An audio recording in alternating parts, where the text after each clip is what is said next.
In this video, I'll show you how to create the time lapse from the photos that you've taken. So what I've done is I've opened up the first image and I've saved it.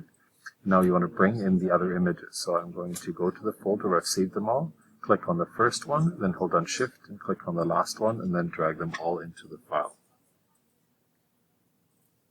You'll notice that as they come in, there's an X on top of the image. You need to hit Enter each time you see an X. And as I have 25, I'll have to hit it a whole bunch of times, but you'll see them all come in as layers. So now you have all the layers, each image on a separate layer. And then I need my timeline. So I'm going to go Window, Timeline. Down here, you want to make sure it says Create Frame Animation, not Create Video Timeline. So I'm going to click Create Frame Animation. I'm going to click on that where it says that.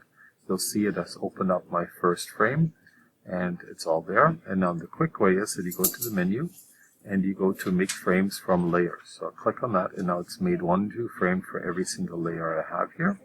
And now my timing at 0 seconds is really, really fast. So I'm going to go, have the first one selected, go to the end, hold on Shift and select the last one.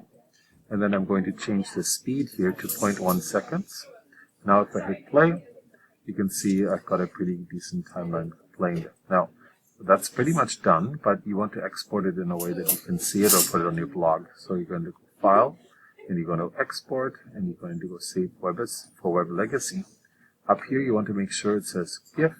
You want to make sure it loops forever, and you want to make sure your image size isn't any bigger than 1620 by 1080. You could make that even smaller by bringing the percentage down. So I'm going to make it 60%. So now it's brought it down to a smaller size. And then you click Save. And then you want to save that in your folder somewhere, and I'm going to save that on my desktop, call it Timelapse GIF, click Save, and then it will, because I've already had one ask me to replace it, will take a minute to create that, and once that's created, then you can go and view your time lapse